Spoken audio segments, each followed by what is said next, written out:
खालच्या बातम्या होत्या, त्याच्यानंतर असं म्हटलं होतं की विरोधी पक्षनेते पदाची जबाबदारी तुम्हाला पाहिजे होती, त्याच्यावर हे सगळं सुरू आहे अशी एक चर्चा. कोणाची? माझी? महाराष्ट्र इतका आंधळा नाही, महाराष्ट्र इतका मुका नाही आणि महाराष्ट्र इतका भैरा सुद्धा नाही. आणि भास्कर जाधवनी याच्यापूर्वी सुद्धा कुठल्याही पदाकरता कुठल्याही गोष्टी करता अशा पद्धतीची नाटकबाजी कधी केलेली नाही, ड्रामाबाजी मी कधी केलेली नाही, मी करत नाही, मी करणार नाही. आठवा ते गेल्याच अधिवेशनमध्ये आताचं अधिवेशन झालं, तिथं आपली घटना स्वीकारल्याला 75 वर्ष पूर्ण झाली. त्या संदर्भामध्ये डॉक्टर बाबासाहेब आंबेडकरांच्या घटनेबद्दल 53 मिनिटाचं माझं सभागृहात भाषण झालं. त्याच्यामध्ये मी जाहीर सरकारला सांगितलंय, अरे तुम्हाला जर माझी अडचण वाटत असेल, तुम्हाला माझी भीती वाटत असेल, तुमच्या पापाचा घडा मी जर विरोधी पक्ष नेता झालो तर भरेन, आणि म्हणून तुम्हाला माझी भीती वाटत असेल तर लोकशाहीची सभ्यता म्हणून, लोकशाहीची इब्रत म्हणून, लोकशाहीची गरज म्हणून आणि महाराष्ट्राच्या राजकीय विचारांची सभ्यता आणि उंची वाढवायची असेल तर माझ्याऐवजी कोणी तुम्ही विरोधी पक्ष नेता करा.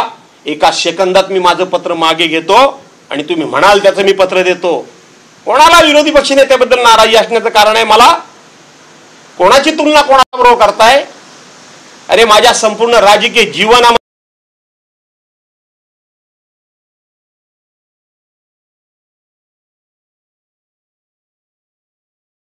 43 वर्षाच्या जीवनामध्ये स्ट्रगल केलंय, तुम्ही त्या केलाय, मी जे काम केलेलं आहे, मी जो श्रद्धेने वागतो त्याची तुलना भल्याला माझ्याशी करता येणार नाही.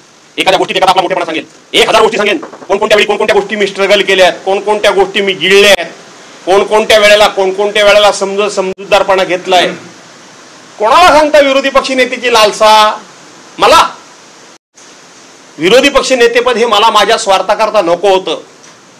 हे भ्रष्टाचारी सरकार, हे बेकायदेशीर सरकार, हे घटनाबाह्य सरकार आणि हे नादान लोकांचं सरकार, ज्या उद्धव साहेबांना सकाळ संध्याकाळ स्थगिती सरकार म्हणत होते, देवेंद्र फडणवीसही या आपल्या 6 महिन्याच्या कारकिर्दीमध्ये किती कामाने स्थगिती दिली? कोण जाऊन विचारणार? भास्कर जाधव विचारू शकतो. हजारो कोटी रुपयाचा भ्रष्टाचार झाला म्हणून तुम्ही दिलेली लोकांना टेंडर कॅन्सल केलीत, कोण जाऊन विचारणार?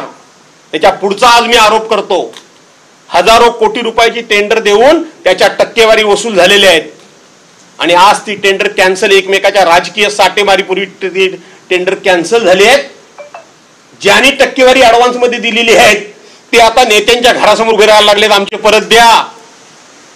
हे भास्कर जाधव जर विरोधी पक्ष नेता झाला तर काय करेल? विधायक कामाला मदत करेल. विरोधी पक्ष नेता म्हणजे प्रत्येक गोष्टीला विरोध करणं ही धारणा नाही, ही अपेक्षा नाही. विधायक कामाला पाठिंबा आणि तुमच्या भ्रष्टाचाराला विरोध. आज मी पुरावे देतो, ज्यांच्याकडनं टक्केवाऱ्या वसूल केल्या गेल्या ते आता दरवाजात उभे राहायला लागलेत, आमचे पैसे परत द्या, टेंडर कॅन्सल झाली. यांना माहिती आहे भास्कर जाधव काय आहे तो. त्यामुळे हे असले तुम्ही सुद्धा पत्रकारांनी ज्या वेळेला माझ्यावर अशा पद्धतीचे काही ना काही चार्जेस लावता, मी नाराज आहे.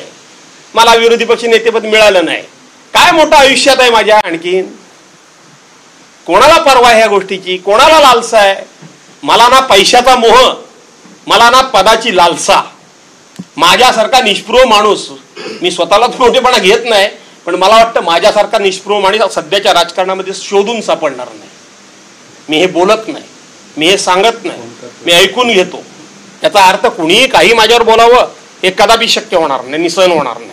साहेब, तुमच्या एकूण बोलण्यातून असं दिसतं की तुमची नाराजी उद्धव ठाकरेंबद्दल नाही, उद्धव ठाकरे जवळचेच आहेत.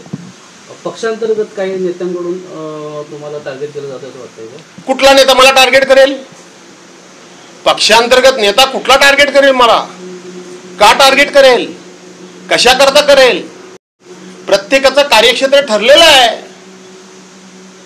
प्रत्येकाचं कार्यक्षेत्र ठरलेलं आहे. कोण नेता मला टार्गेट करेल? का करेल? कशाला करेल? किंबहुना तुम्हाला कल्पना नाही, नेत्यांच्या मनामध्ये माझ्याबद्दल नितांत आदर आहे. तालुका प्रमुख म्हणून, विभाग प्रमुख म्हणून मी केलेलं काम, बाळासाहेबांच्या अष्टप्रधान मंडळामध्ये जे पहिल्या फळीतले 13 नेते होते त्यातले सुभाषराव देसाई आजही कार्यरत आहेत, पूर्ण क्षमतेनं काम करतायत. ते ज्या वेळेला मला भेटतात तेव्हा त्या चेहऱ्यावरचा त्यांचा आनंद मला दिसतो. रावते साहेबांसारखा लढवय्या माणूस, दिवाकर रावते साहेबांसारखा लढवय्या माणूस ज्या ज्या वेळेला भेटतो तेव्हा कोणी किती असले तर पहिल्यांदा, भास्कर इकडे ये, काय तू परवा स्टेटमेंट दिलंस,